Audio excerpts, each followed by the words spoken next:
Hello and welcome to Piano Q&A. And today I'm very happy to speak with MTB, which is a new music board. And we're going to talk to Mark Kesel, the chief examiner, and Sally Goodworth, head of piano. Hello. Hello. Hi. Nice to meet you and lovely to have you here. So first, let's just introduce maybe a little bit yourselves and what you do within MTB, and then we could get on. So Mark, should we start with Mark? Yes, of course. Well, thanks for having me on this. I'm the chief examiner at the Music Teachers Board, but also I'm an instrumental music teacher of some 40 years experience as well. In fact, most of the people connected with the board setting it up are very experienced instrumental music teachers, and that's one of them is me, but I'm also the chief examiner here now. And basically my role is to oversee all the academic side of the board's running, so anything to do with syllabuses or content, it comes through me. Fantastic. And Sally, shall we move on to you? Hi, yes, I'm head of piano, but we do have a team of piano specialists that are consulted on absolutely everything. And I've also got about 35 years experience of teaching children privately and in schools and at university level. And one of my very exciting jobs recently was to curate a series of pieces for the new syllabus and content, which was, very exciting. It is indeed, I guess. So both, well-established, well-achieved musicians, and it's so interesting. So MTB, that's Music Teachers Board. So, which is very exciting for me also as a music teacher. So maybe tell me first, how did this idea begin? Where does MTB come from? How did that happen? Okay, maybe I should answer that. Essentially, the way it began was rather as I explained. As an instrumental music teacher myself, I was in contact with a large team of instrumental music teachers, and we all were very much aware that although the graded music system provides amazing targets for everyone, really, really valuable targets, there were inherent in that system kind of difficulties, issues, which we felt if we embraced technology, we could overcome a lot of those issues. So what we did was we turned to the GCSE model. I don't know whether people know this, but many will know, I think, that the practical element of GCSE music exams has been for decades now examined using audio recordings of pieces which are then marked. So all we did, the Music Teachers Board, was to adopt that system and use it for the graded exams. So it's a very straightforward process, but it has a massive impact on the whole system, because once you do that, you don't anymore need the visiting examiner, and that has huge number of advantages, which I can go into either now or later. It's up to you. But did you want me to do that now, or? No, I think just kind of maybe put a little stop there, because I just wanted to mention, so this having these advantages, I think MTB has been the only board for examination that has been ready for coronavirus. Absolutely right. It's absolutely right. We've had really very little. We've had to make very few changes really to be able to deliver our exams. It's great that we can just carry on, and actually a lot of teachers have been very grateful in a way that there is an option to cope with this situation. So yes, it has been something that we've been quite prepared for. You're absolutely right. Yeah, I mean, this is how I get to know about you, and this is why I wanted to find out more and bring it to everybody's attention, really, because it's wonderful. And so I might maybe ask questions, then you have a chance to probably answer all the things that you already have. So let's say I'm now wanting to convert some of my students to MTB, which I do honestly do. How do I go about it? So how do I understand that you don't need, to go out on exam visit, they can do it online, but how does that actually physically happen? What do I have to do? Yeah. Well, it's actually, we have an app. That is the first thing to mention. There is the MTB Exams app. And the way to find that, anyone can find that on app stores. You basically have to put it, the trouble is MTB also stands for music, for motor, no, what is it? Something to do with mountain biking, that's right. So unfortunately, you just put MTB in, you get lots of mountain biking apps. So you have to put MTB record and submit, or possibly MTB exams record and submit. But anyway, on the App Store, you should find our app, and that is used to record and submit exams to the Music Teachers Board. So what you would have to do as a teacher, the first thing you would need to do is to, if you wanted to actually use the exams, I mean, obviously you can look at the syllabuses on the website before you do anything, but if you want to actually use MTB exams, is to register as an instrumental music teacher. Mm-hmm. And does it cost anything to register or download this app just before we continue? No, it's very simple. Basically, from the website, the MTB exams website, you would go to the sign up section, and there are three options. You can sign up just as a person wanting to buy books or whatever, but you could sign up as an individual music teacher. I'm assuming that's what most people will be. And you would sign up as an individual music teacher. All you need to put in are some details for us and provide the name of somebody who can vouch for you as a professional music teacher. But beyond that, it's really straightforward. It takes 2 or 3 minutes to sign up. And once you've done that, you are able to use MTB exams. Downloading the app again is just straight from the App Store, free. Yeah, and now has added a comment here. It's the Google Com Store, and I guess then that would be the Apple Store.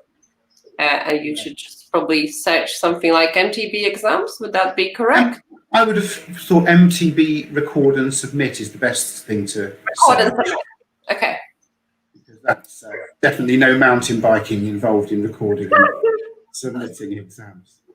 I actually remember the first time I saw the name MTB exams mentioned on a music forum on Facebook. Somebody did make a comment, and it was one of the most liked and laughed at comments. Somebody did make a comment saying, "What is mountain biking got to do with piano?" Well, when we first set up, we did wonder why we had so much interest from China in the mountainous regions of China, and it was, I think, because there was a lot of mountain biking going on in the mountains. But anyway, once you've signed up, really you're good to go, because the app does do everything for you. That's the great thing about it. It makes the process incredibly simple. All you have to do is teach your pupils the syllabus content, and on the day of the exam, you just use the app to record and submit the exam. It's really almost as simple as that. There is when you make your first entry, you'll see that you get a front cover, a downloadable front cover, which is a kind of verification form, but also talks you through exactly what you have to do in the exam. So in the exam, you turned on record and it says, announce the name of the candidate and the instrument and grade. So as the teacher, you say, this is Fred Bloggs playing, doing his grade 1. Sample video right on YouTube. Let me just, sorry for stopping you there. Let me just read a few comments here. So Chai Lung Ho is saying, very exciting news. We'll certainly get my students to try it out. And then there's a comment from Barry. So it said, I've submitted 2 candidates in the last 4 days. It's been easy. I've had loads of questions since they've all been answered. Ron Baloo is the admin guy. My comment would be that there have been a few issues that have needed clarifying, but if you ask in good time, you will get the answer. So maybe, Barry, you could pop down the things that you really wanted to know that maybe weren't there. So I'm sure Mark and Sally could have a look at it, or maybe add it on their website so it's more clear for everybody. So, don't be shy of adding a comment with the exact things that maybe you had to ask that you would have wished to read there. And I'm sure that would be very good.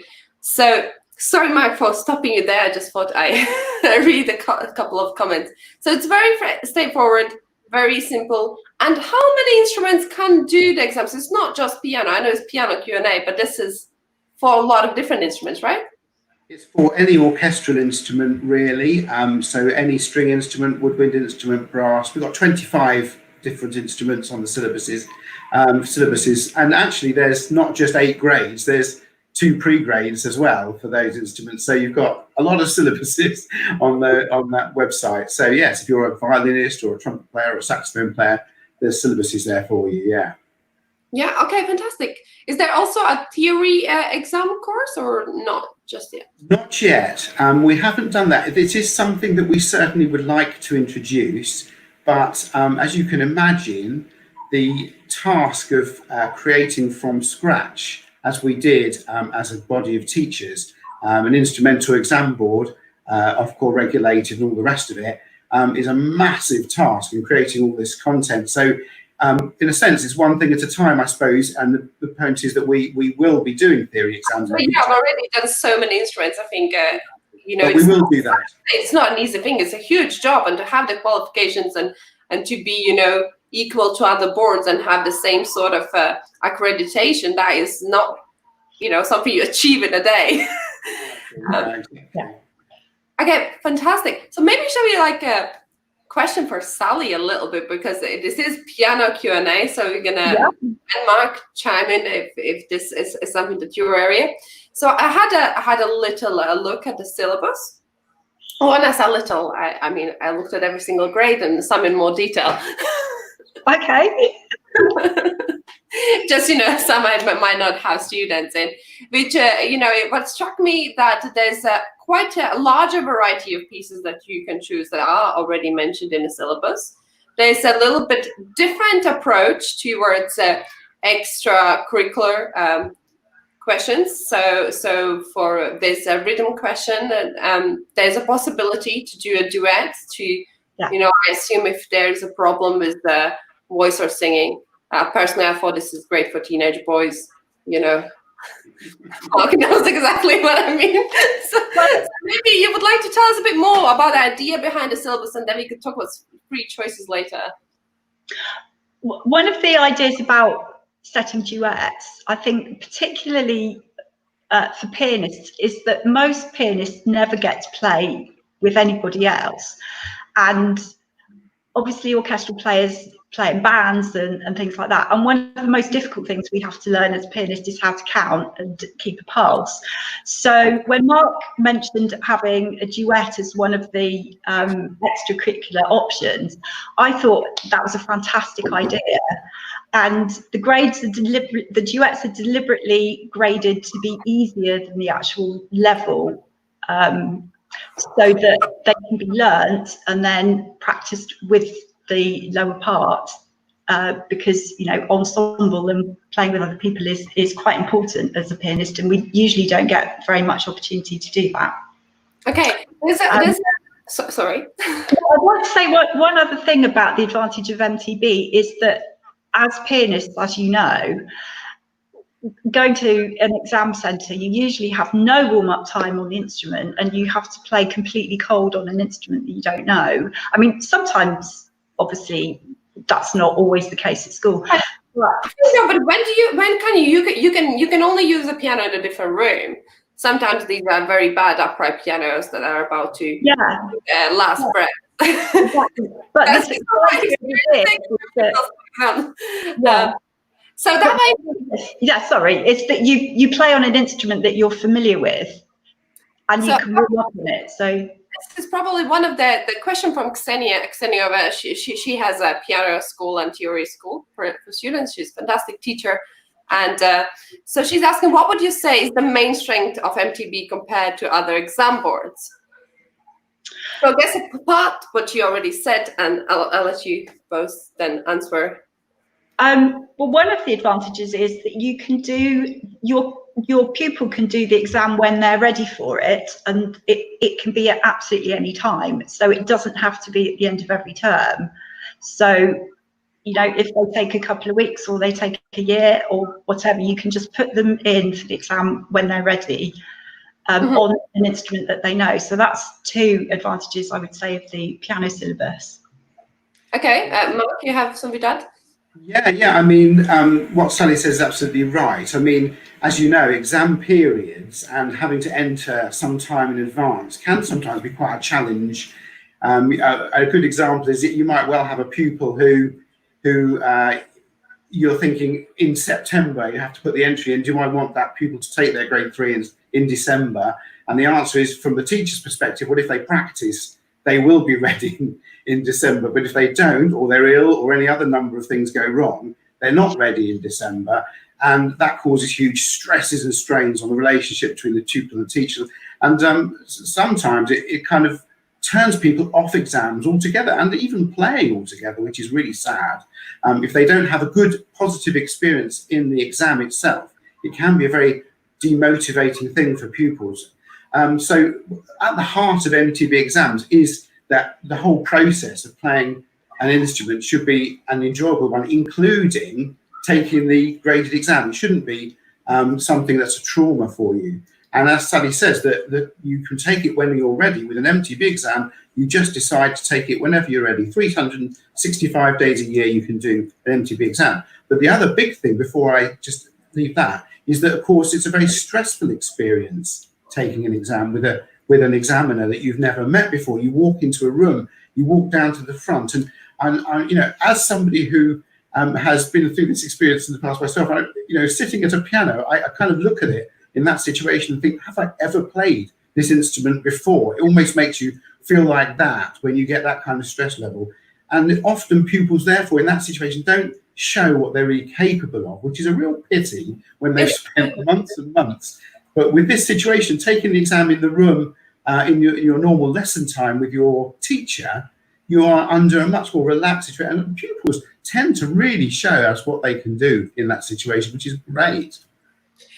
Let me just quickly then, talk a bit more about this, and then I have more questions about, which I think is one of the main things that I really like, is the free choice repertoire. But before we get there, so let's just say I have a student who's sort of soon going to be ready, and they need UCAS points. Let's be very honest. They have this goal. They need UCAS points. They need to apply in September. They need them by September. But what if they're not quite ready just now? They might be ready in August. So at what point, when physically, like how many days before I need to enter them from the time that they want to do the exam? How long does it take for them to get a result? Is this result also, does it qualify from grade 6 to 8 for UCAS points? So I guess, like, for a lot of students, for a lot of pupils, this is a very important question, because especially now with COVID and everything, I see that stress in those who do have to apply to university soon and who really need these points, and who don't want to rush the exam on the day that they don't maybe know all the pieces, don't want to land a fourth piece suddenly out of the blue because there's not enough time. So how does it happen? Can they imagine the scenario? Can they, 1st of August, they feel ready, they apply, take it, I don't know, 5th of August, and have their result by September? Would that work? Is that how it works? Absolutely. You could enter today and take the exam tomorrow if you wished. So actually, it works really well in the situation you're talking about, because if you are thinking, I'm not sure if I'm going to get there quite, you wait until you are sure that you're going to get there, enter really literally days in advance of the exam, take the exam, you get your result within 2 weeks. And once you receive that result, yes, grades 6 to 8 for the Music Teachers Board all qualify for UCAS points at the same level as any other boards, grades 6 to 8. So that would certainly be a way to get around that problem if you're facing that difficulty. Yeah, certainly. Yeah, and there's just quickly one show a comment. So MTB is great for rural areas to save traveling for a whole day of the exam center. Yes, or when you want to change dates, let's say you do get ill, and then you live in London and they give you, oh yes, we have an available date in Scotland. Yeah. we have an Egyptian centre that said to us that it's a 300-mile round trip to their exam centre to do the exams. So, I mean, in rural Scotland and all sorts of places, we've got many centres that say exactly that. It's really useful. I mean, if you're living on the island of Skye or something, it's quite a challenge getting to an exam centre. So yeah, it solves all those problems, and that's one of the other advantages. You don't have to travel anywhere. And it is recognised. So I could live. So it's a quick another question. I don't actually have to live in UK, right? So I could live in, I don't know, Indonesia, and want to take I want to have a grade 8 qualification or something, or maybe I'm planning to come and go to uni in the UK, and want to have this extra qualification. A lot of different scenarios. I might just want to have a qualification, and I have pieces that I want to play. So I can also do that with MTB, and the same as ABRSM has kind of global. Is that correct? Absolutely correct. Yeah, anywhere you want to, you can take the exam. There's no. In fact, it's very, very much easier, of course, for us to deliver that than anybody else, because obviously sending examiners out to other countries is quite a challenge, especially if they're far-flung areas and rural areas in those countries. So anyone in any area of any country can, as long as they've got an internet connection, I suppose, can actually take an MTB exam. So, potentially it does open the doors. I mean, actually, one of the great things behind MTB exams is accessibility. We wanted it to be a more accessible exam board, not just to people in far-flung places, but people who have stress issues or other issues who wanted to access the exam system. And so there's all sorts of ways in which it helps access. Really, yeah, when you mention stress issues, I do have some students, and I'll be honest, I like playing concerts, I like to record. Exams is not something that I love. It was the worst nightmare in conservatoire that I ever had. I felt like, in my mind, and I know this is wrong, and I'm a grown-up, and I'm a teacher, so I know it's wrong not to like exams, but I did feel like they're out there to just get me. Like, the people there are out there to make everything I wish and everything I work for just disappear. And it's a silly thought, but especially with young people, as teenagers, I see that quite, of course, because I've had this experience, I try to help them, but I've had pupils that can't do it because they start crying. And they don't have to be little kids. I think it's when you actually grow up, or when you're an adult, I think as older you get, I think it's as worse it is. Absolutely. Yeah. Before we get on there, so Barry has noted down his specific comments. I might not read it all out, but Mark and Sally, you can have a look after or now. But generally, he's happy with the board. And Katrina has got a little question here that would be probably quite for Sally. I'm hoping the quavers in Roger Rabbit's Runaway Rag are straight, because that's how I've been practicing Joplin's rags, are usually straight 8s, but it would indeed sound very cool swung. So maybe, Sally, you could clarify this for Katrina before she... Yes, I think they're straight. So yeah, go for it. Go for it. Okay, great. Yeah. So, fantastic. So we covered quite a few different things, and we know how it all came together, what the main differences are, and let's just maybe talk about one main difference that I personally think is great, and this is free choice repertoire. I have many questions regards that specifically, but maybe Mark and Sally, you would like to talk me through it a little bit? Well, one of the, we haven't got any sort of categories of pieces that you have to pick from, because one of the emphases that we, as Mark has already said, just when Katrina's Mark, you can talk to is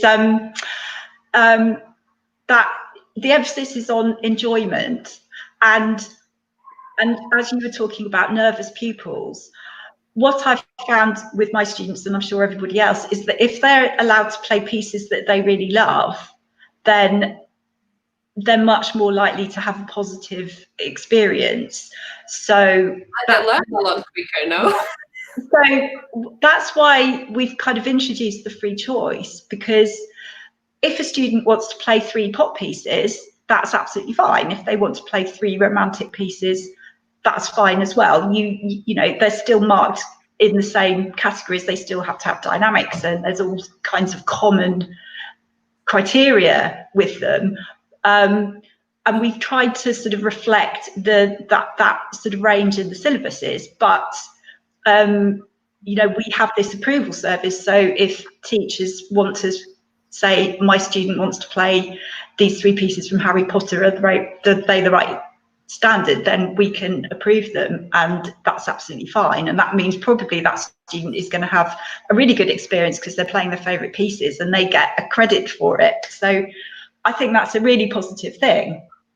Okay. We found many teachers have actually really come back with a very positive view of this particular part of what we've done, because as teachers we often actually have our own favourite repertoire that works best for our teaching methods, and often they don't fit neatly into the exam content on a syllabus. This way you can effectively build your own syllabus, as long as you are doing things in the right way, which I'm sure is what you're going to come on to next. You can use pieces, as Sally says, either that are going to inspire your pupils to practice. Let's face it, the biggest challenge we all face as teachers is making our pupils practice.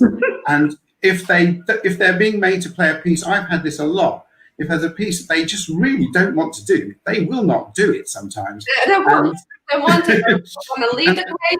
The parents are get really frustrated, because I think a lot of times people forget there's parents who sit at home and they listen to that 1 or 2 horrid bars they can't learn in 3 months, and of course they should. They can learn it in 2 minutes if they liked it, but it's just there, and everyone is getting quite depressed. And there comes kind of the point of thing when people start to really think, do we really want to play the piano?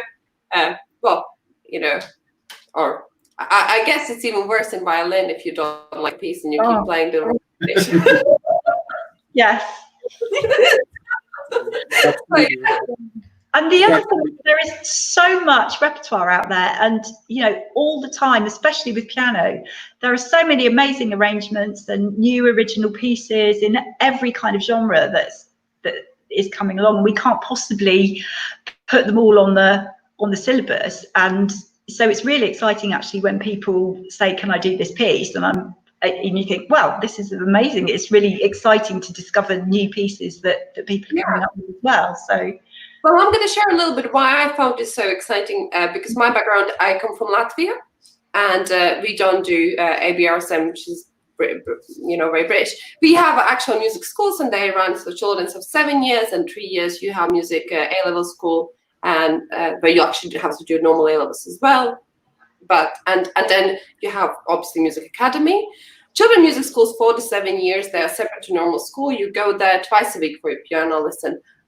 It's a bit different. You do oral studies, you do theory as well, you do music history as well as separate lessons. But for piano studies, so my grandma is a piano teacher, so I grew up with her. And half of her life she spent finding repertoire. Because what would be there, and what I thought that the whole world works in, obviously, in my naive mind before I came here. So you would have sort of, it was maybe a little bit more different. So you'd have to play something Baroque and classical, romantic and contemporary. So all Latvian composers some years. But then there would be a minimum requirement. So the pieces have to have these sort of things. And then I remember my nan spending days and days, and especially with, you know, pupils that might not like the piano that much, or trying to find pieces that they would enjoy to then present to them so they can then choose which one they most likely want to play. So it was always this kind of, every year started kind of as finding repertoire. My nan would spend weeks, you know, looking at all her pupils, you know. And so then I came here and I realized that it's 3 pieces, you just choose one. Well, maximum 6. Which you can see that was quite a shock, a culture shock. Of course, I'm well adjusted by now. but now seeing that MTB has this free choice, and I'll be honest, my pupils who do not do every single exam, who just learn pieces, progress at least a few grades, if not more, a year, because they learn them very quick. They like all their pieces, and you know, they get on a lot quicker. Now I am considering to enter them for like grades with music teachers board, because if there's a free choice approval, why not? They could actually play their pieces and get marked. Sorry, so I'll lay it back. Getting people to practice is a nightmare, says Susie. Well, yes, Susie. Did you know? So to get a little bit more into this, so how do I know as a teacher now when trying to enter my pupil for a grade? And well, we would assume that I would know which piece is what grade level. But as we know, a lot of times teachers do have doubts. So one of the most common questions asked, and now that in APRSM you could choose the fourth piece, people are very anxious. Is this piece this grade level? So can I, for example, as a teacher, send you a proposed material of a program that my student wants to play before they maybe start learning all the pieces or one of the pieces, just to know it is going to be approved, so we don't have that kind of bad experience in the end, or I don't have to stress. Can I do that? Does it work that way?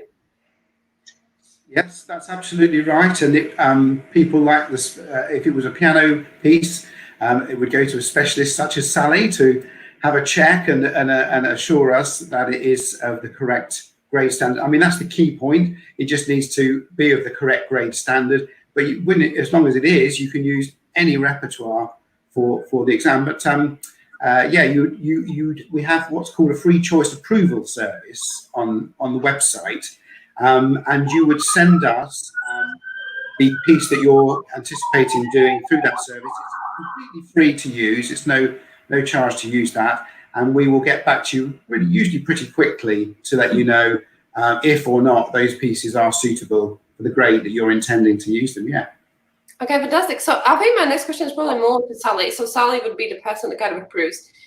What do I do if, for example, I'm in this kind of situation where people has 3 different type of pieces, and some of them might be quite a bit more difficult, or let's say they have a sonata with 3 movements, and some of it might fall in grade 4, some of it might fall in grade 8, and maybe they want to apply for grade 6. So is there like such a thing as an overall level of the program as long as it's not too far away? And how is difficulty really assessed? Let's say they have, this is just out of the blue, that they have like 2 really technical pieces, or, you know, and then 1 more minimalistic, but it's been played, you know, in a really good level. Obviously, as you can see from maybe the other pieces, that is quite a high level. How does it work? Is that possible? Or do they then just, you know? Well, I think we assess each piece or each movement, because I don't think we've actually, I hadn't really considered if somebody wants to do a whole sonata, that might be a different kind of exam, although it might work. I would generally say that compared to other pieces on that of that level, then most of the piece needs to be of that level. I tend to not approve pieces that are mainly easier than the level, but if somebody submits, you know, something that's largely grade 5 and they want to do it at grade 4, then I would just say that's fine, good luck with it. If you want to play, you know, if your other pieces are easier, it doesn't really matter if this piece is harder. I would advise that. Yes, I mean, the point is, I don't think we couldn't do an overall. It's not like that. It is individual pieces that you're submitting for these exams. So if you had 3 pieces, they would all have to meet the grade standard. For that grade. So unfortunately, you wouldn't be able to do the easier piece just because you're doing a harder one alongside it. It's not an average. It's a kind of each one independently. Great. So I have a little sub question here, and maybe that's something that you're thinking of having in the future. But are there maybe some guidelines? For example, like, you know, with classical music, we have these. Some people like to look at the Handler levels. You know, if they go and it's like, you know, easy.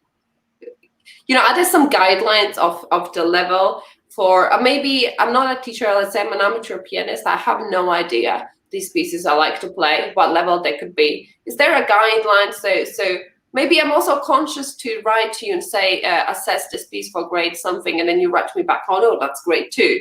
And I think myself, it's like grade 5, for example.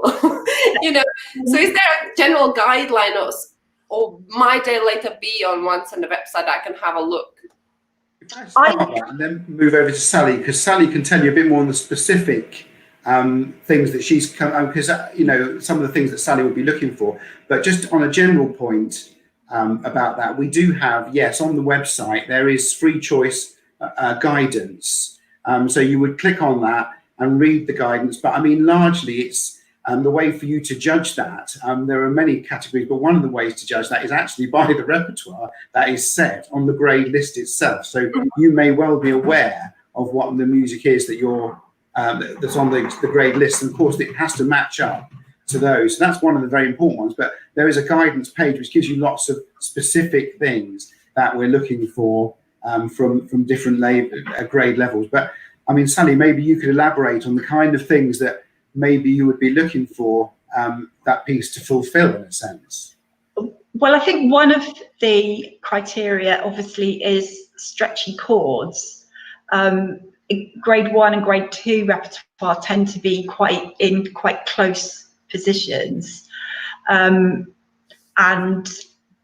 you would be looking for complicated rhythms, maybe syncopation and things like that, jumping around the keyboard, difficult keys, the amount of facility needed in passage work. Often when I've been asked to approve something, I've given reasons to say, I think it's this grade because of these. And if I don't think it's the grade, then I also give reasons so that the teacher can have some feedback. I think that's probably it's not an exact science. Yeah, but so wait, let me just show a comment on this, Samantha, quickly. I had a pupil recently who had her own composition approved for grade 3 tenor horn. It's great that young composers can be encouraged in this way. Oh, that's really fantastic. Thank you, Katrina, for the comment. That's a fantastic thing. I think, yes, that's a really great thing. If you've got an aspiring composer, that they can actually play their own piece in the exam. And when you're presenting pieces like that, I would recommend that you actually add as much dynamic detail and stuff to your piece, so that actually in the exam you've got the opportunity to demonstrate the expressive quality of your playing. So it's quite a good idea to make sure there's plenty of expression in those pieces. So it's having that sort of option. I mean, I've seen some of the feedback actually that Sally's given to teachers. It is fantastic. It's all to do with independence of hands and how much left hand is involved and all sorts of things like that.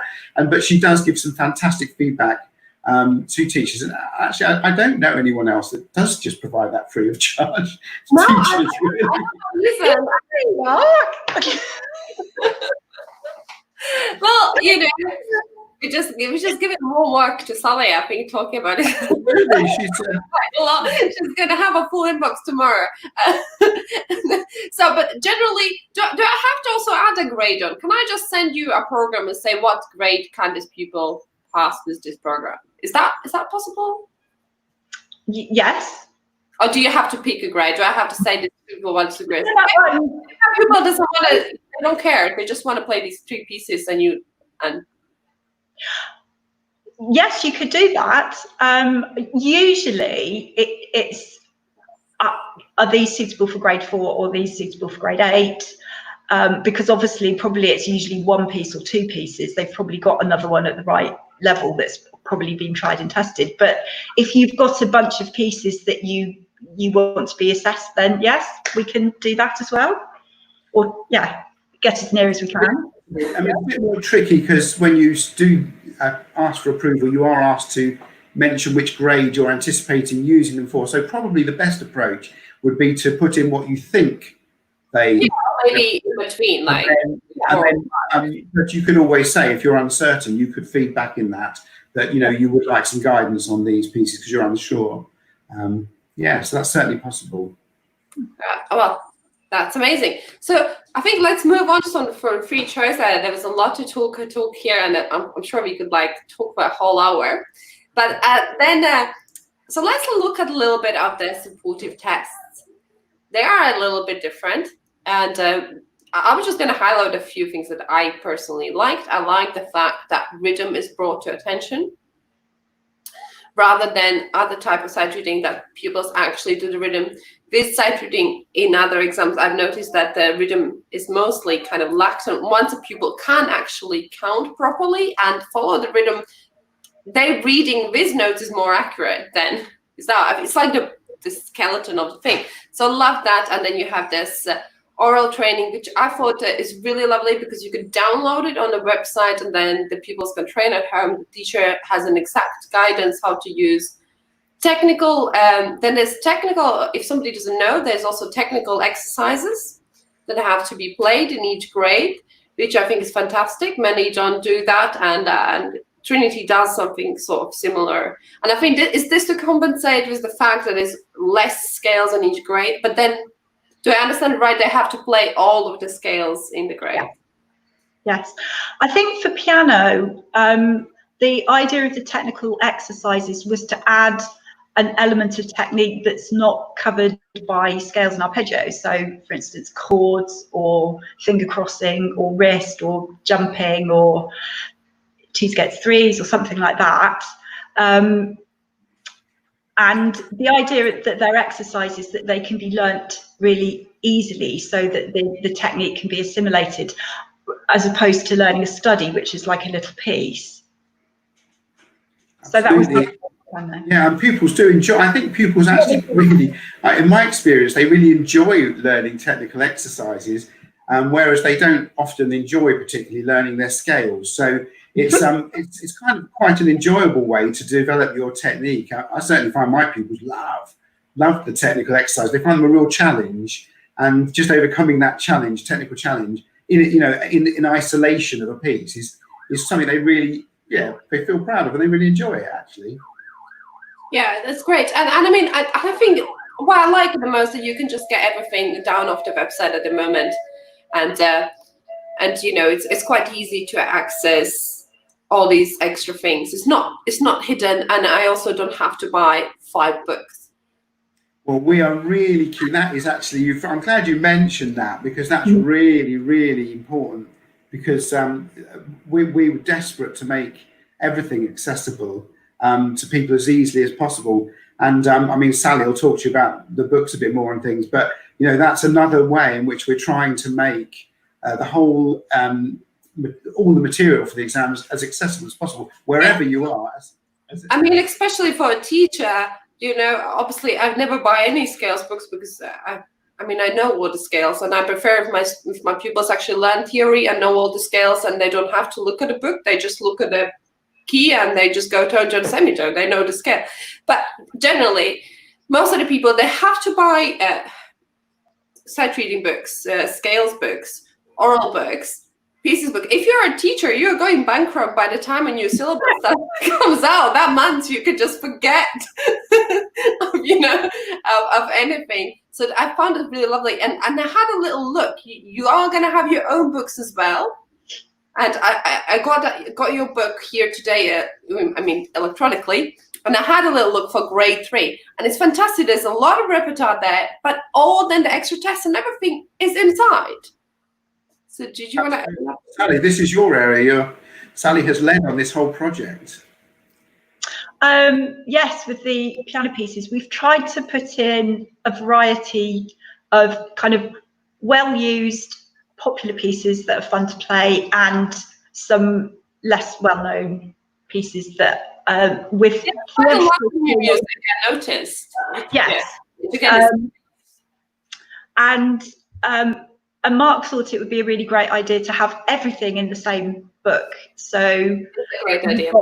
You've got your pieces, you can pick any of them, or alternatively, you can pick any of the pieces on the syllabus.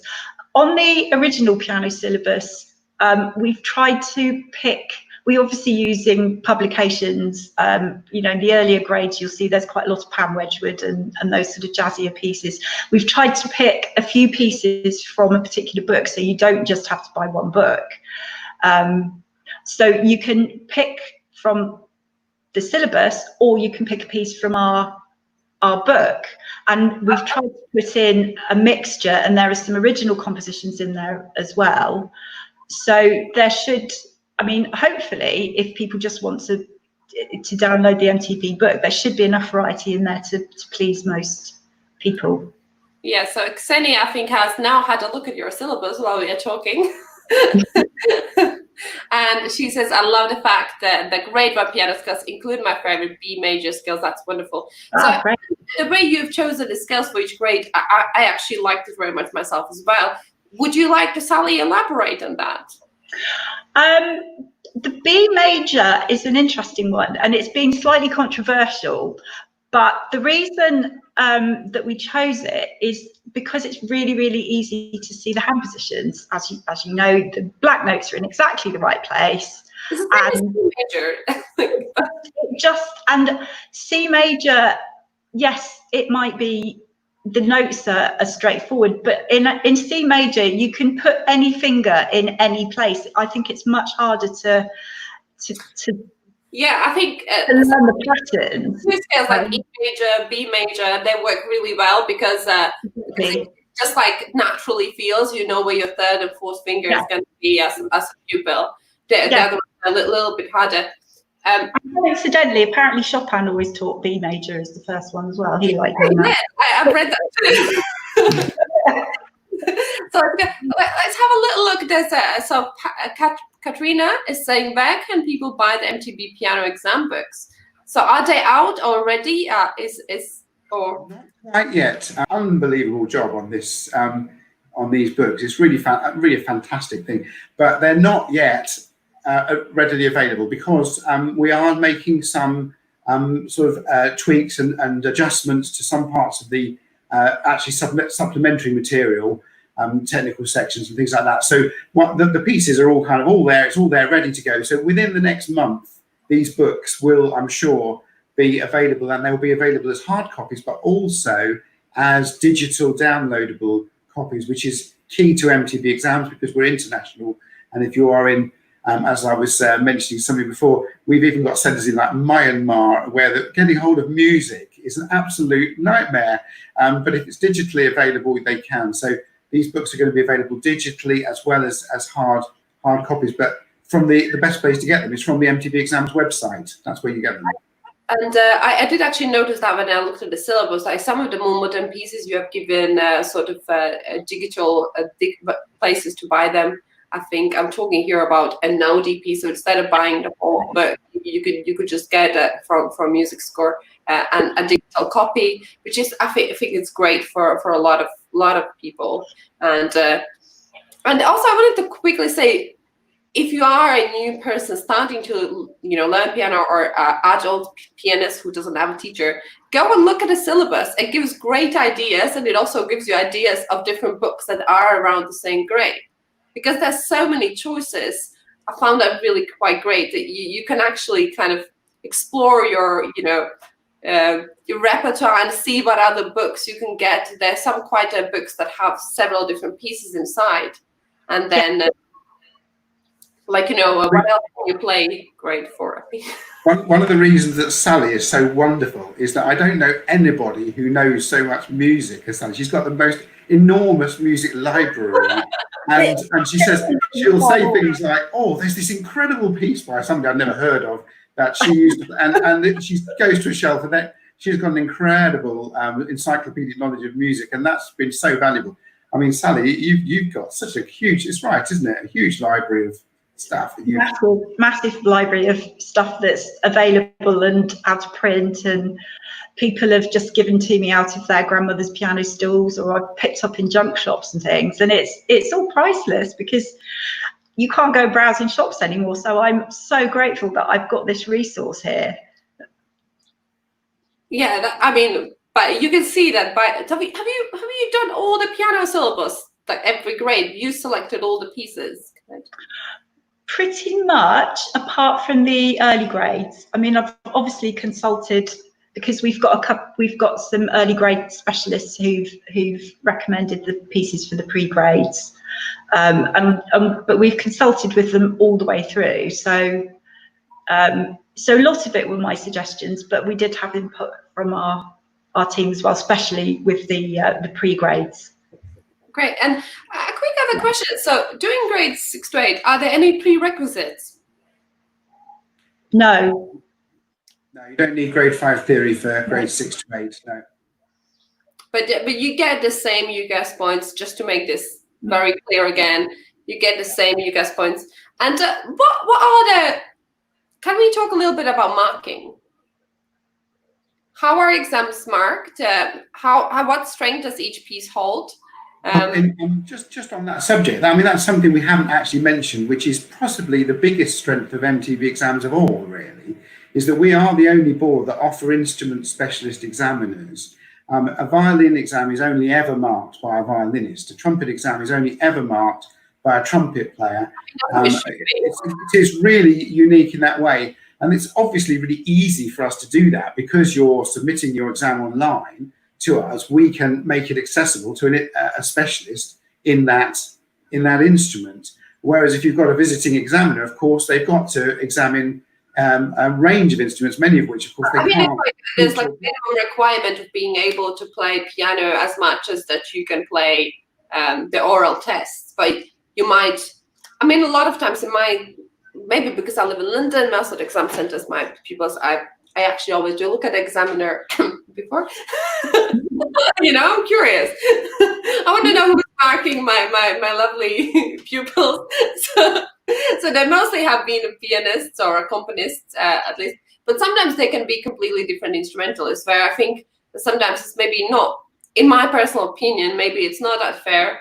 Because if you are, a guitar player, you might not understand the technical difficulties or the difficulties with the instrument that pianists specifically have. I'm not saying that you're ever less of a musician. The same as I don't think I could mark a guitar player.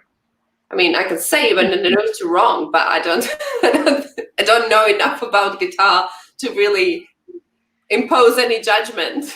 I have to say that's been one of the most fed back things to us. We get teachers so often do say, gosh, it's been so nice to be examined by a specialist, because they can see it in the mark sheet. They can see the technical feedback that they've had, which they wouldn't normally get, of course, because you can't give that feedback if you're not an experienced player of that instrument.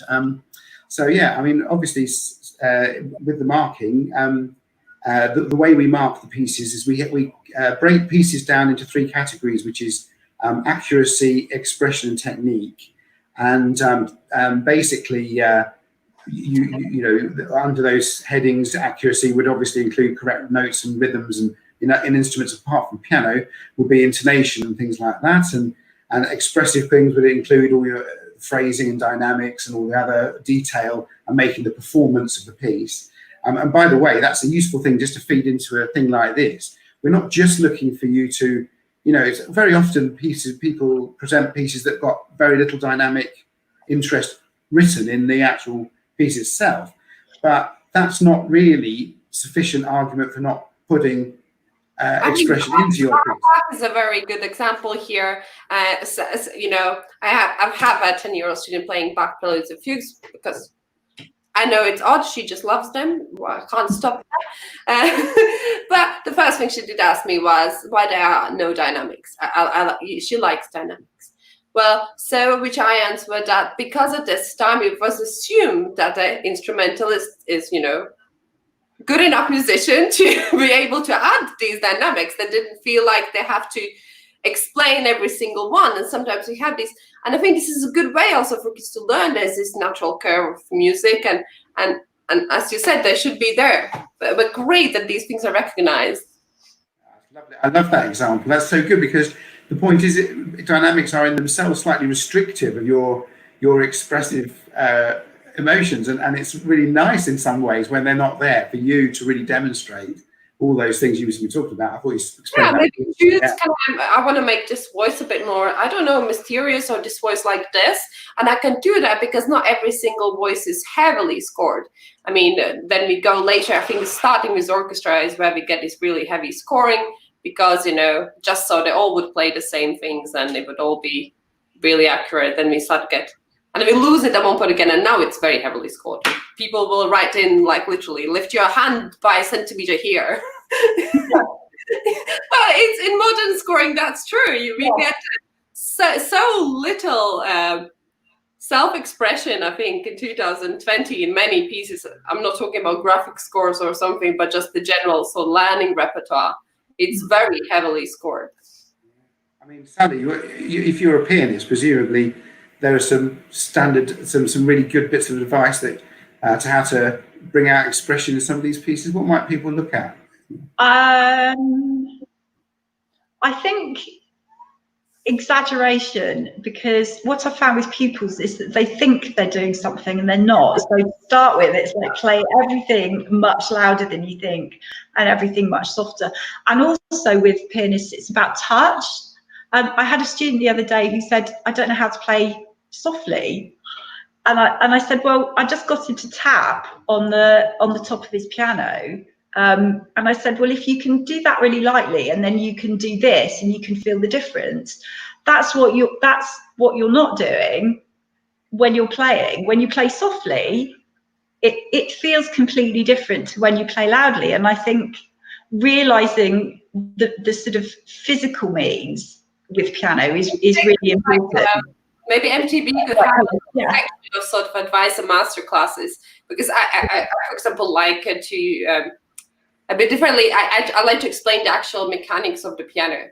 So how a sound is actually made. I think without knowing that, how do you actually play? Because I'll be honest, a lot of people, even go up to grade 8 or more, or adult or like new learning pianists, they actually have no idea. They just think I need to like touch less or something, and then it's going to be piano.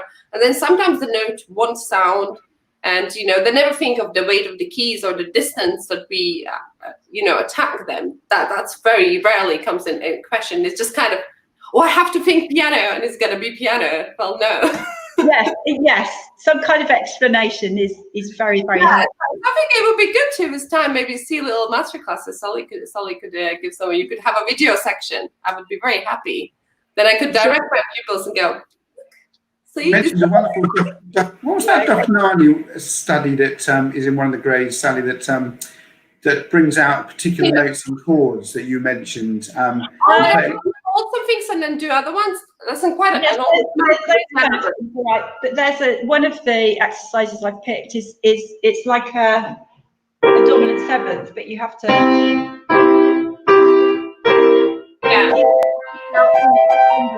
terms of playing all the others, so that it kind of highlights, because you have to do that so often in pieces. You have to do two different things. I'll be honest, I was 5.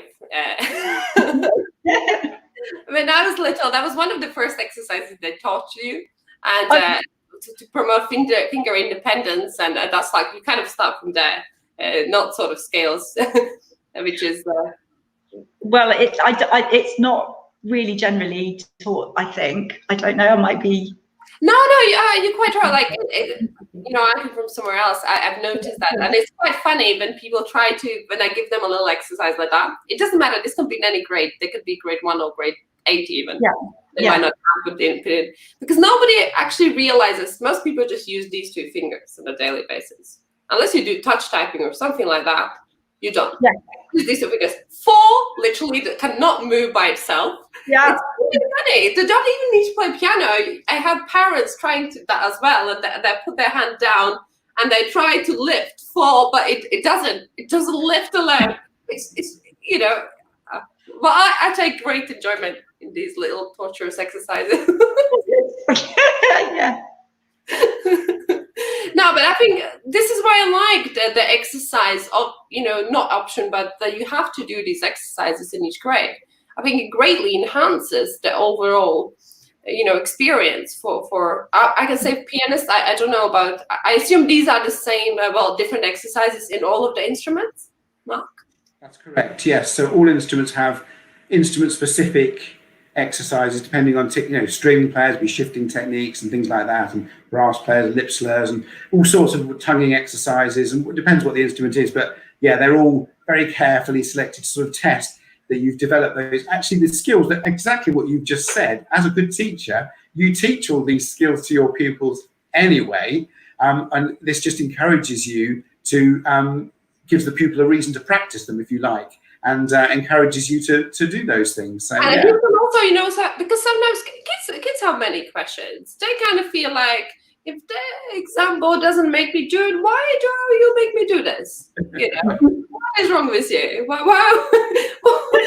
They do ask questions. I don't know. I want to see a piano teacher who doesn't get a lot of interesting questions from their pupils. But they want to know why, and it has to have a reason. Can't be apparent just because maybe one day you will need it. It doesn't normally could have cut it. So let's talk a little bit. So have a look. There's a comment phrase, Susie. I found the technical exercises to be very useful on all the instruments I teach. Thank you, Susie. That's such a great comment. So can I quickly? What is this? Are also great for the woodwind and brass. Thank you. So written by specialists. So great. So this is, we can clearly see that, people are also loving them in other instruments.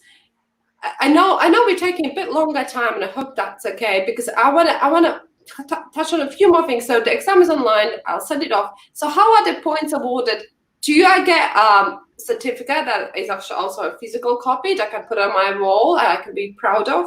A display to all my friends and and relatives, or maybe my child got to grade 6 and I want to now frame it in. So how does that all happen, and what's the total point mark for a grade, and what gives you sort of, do you get also distinction, merit, or how does it work?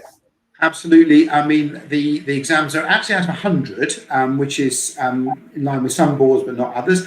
And it's 60 is the pass mark. Then we do pass, merit, distinction. And as you say, first of all, you get, what's really interesting, actually, this is an interesting thing as well, is that you receive our examiners will send you a mark sheet, which is actually typed, not handwritten. Which is for people like me who have spent so long trying to decipher what actually has been written on the page in the haste of trying to mark the exam, is quite refreshing. So you get a mark sheet that's typed and breaks down the marks. As I've said, it breaks down each piece. You get a result for each piece, and each section you get comments, feedback, and some of that is technical feedback on each section of the exam, hopefully. And then once you receive the mark within 2 weeks, that will be emailed to you. It's sent by email. And then after that, you receive your certificate. Now, under normal conditions, we would post you out your certificate a few weeks after that result comes. And it's a beautiful certificate that you can frame and put on the wall. Lots of lovely gold prints on it, and all very nice and very colourful. But at the moment, because of the crisis that the world is going through, our offices are compromised at the moment. And so we are sending out temporarily digital versions of those certificates. However, anyone who gets one of those digital certificates will have it replaced once everything is back to normal, hopefully quite soon, with physical certificates. So yeah, you do get a certificate is the answer. Okay, fantastic. That's very good. So it's 100 full marks. What weight in these 100 full marks are for the pieces? What weight is for the technical exercises and oral skills? So 20. So for the piano exams, is 20 for each of the 3 pieces that you do, and then there's 25 marks to cover the scales and technical exercises, the technical section, and then there's 15 marks for the remainder of the things such as the reading and listening sections cover the remainder of the exam. Yes, so it's out of 100, 60 for the pieces and 40 for the remainder of the exam. Can I just clarify with you, Sally? So the reading is just the rhythm?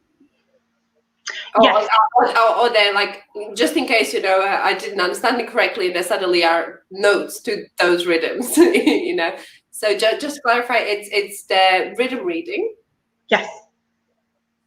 Okay, what do I as a teacher need in my studio to be technically able to do this? So I need the app. Okay, let's say I got the app on my iPad, and so I got that. What else do I need? I need a camera. Does it need to be overhead view? What are the other things that? Nothing. You just need the app on your iPad, and that's all you need.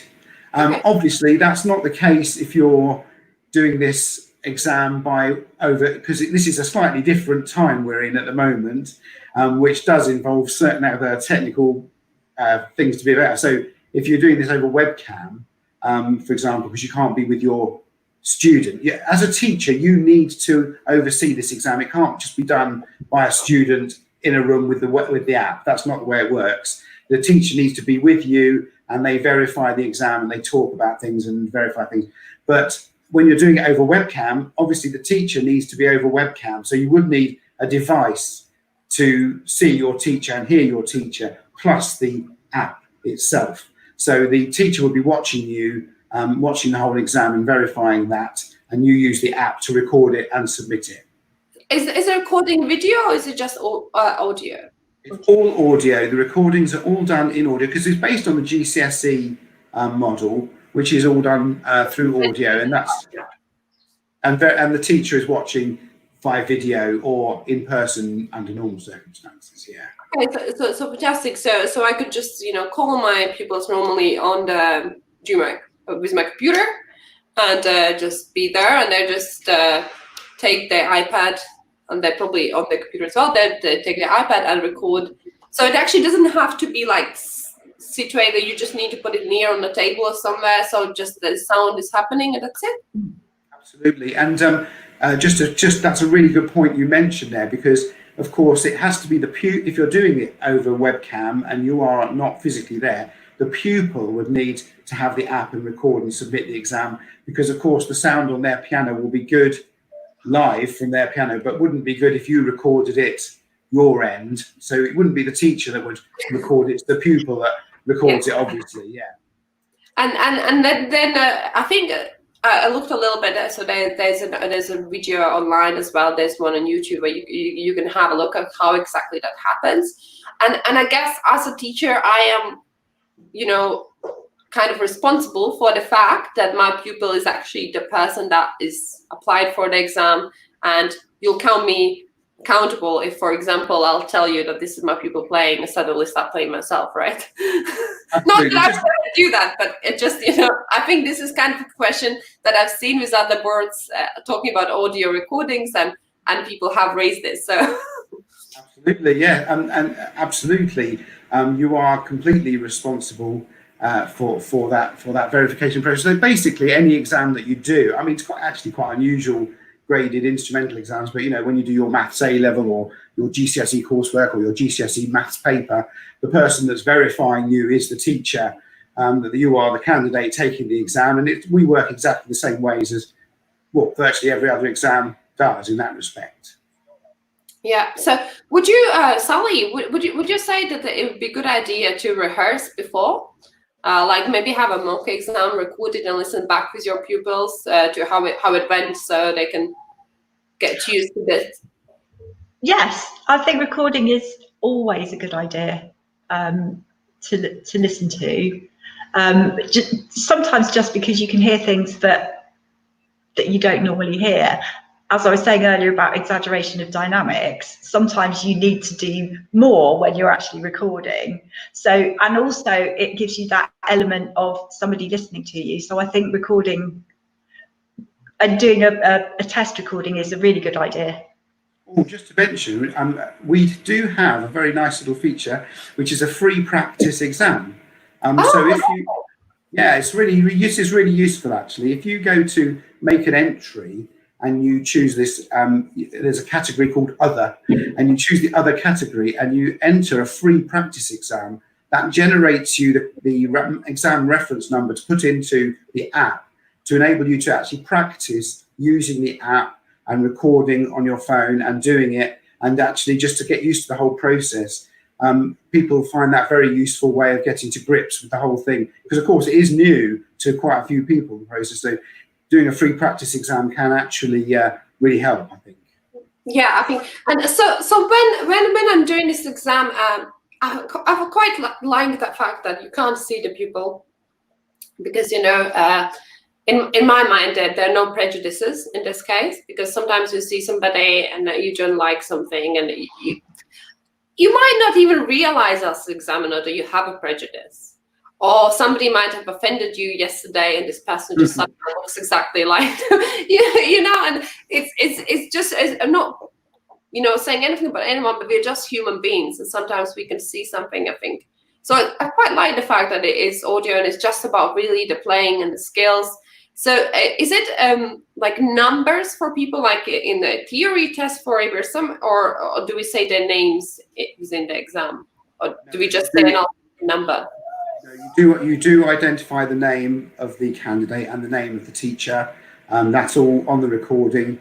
Just to that is. Okay, great. So I think that's kind of most of my questions answered, and I think everyone else's as well.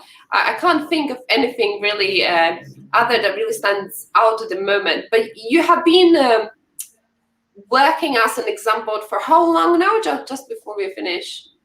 Oh, well, I mean, that's an interesting point, because we are relatively new compared to, of course, the other boards. But our first Ofqual regulated exams were launched in March 2019, so just over a year ago, although the actual board has existed for some years before that as we developed the whole thing. But we introduced these new Ofqual regulated grades 1 to 8 and pre-grades, in 2019 March. Just very quickly, maybe somebody doesn't understand what does it mean to be Ofqual regulated. Could you, in really simple terms, just explain that because I think having that credibility is what most people are worried when they switch to something new.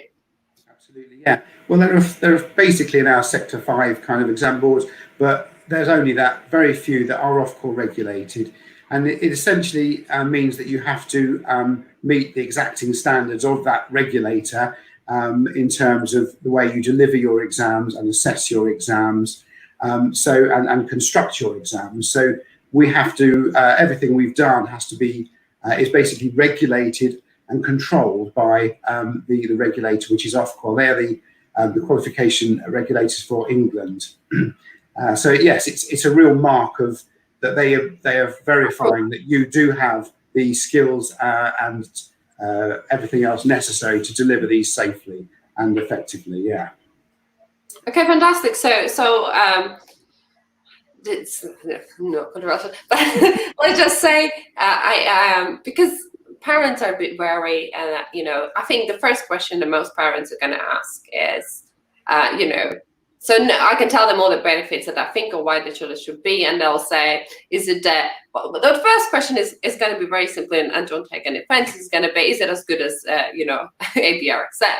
Does it have the same credibility? So then being Ofqual regulated means it has the same credibility, the same points that you can award that go for UCAS, and really the difference is just in style, and that is a different board that's made by music teachers.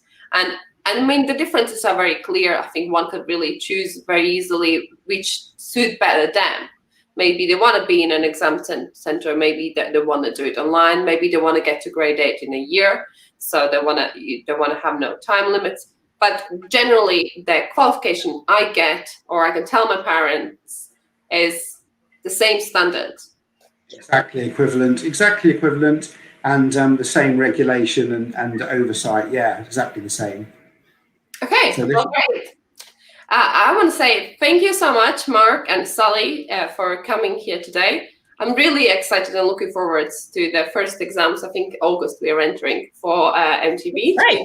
To experience it myself and for my pupils. And I hope that this answered a lot of the questions other music teachers have. And thank you again. Thank you for actually creating the board, being a part of it, and putting so much effort to really answering the questions and the problems, maybe touching on the issues that teachers and piano students have. It's really appreciated. Thank you. It's been great. For having us. Thank you. So with that, I'm going to say goodbye and wish you both a very, very good evening and final rest. Thank you. See Bye-bye. you. Bye.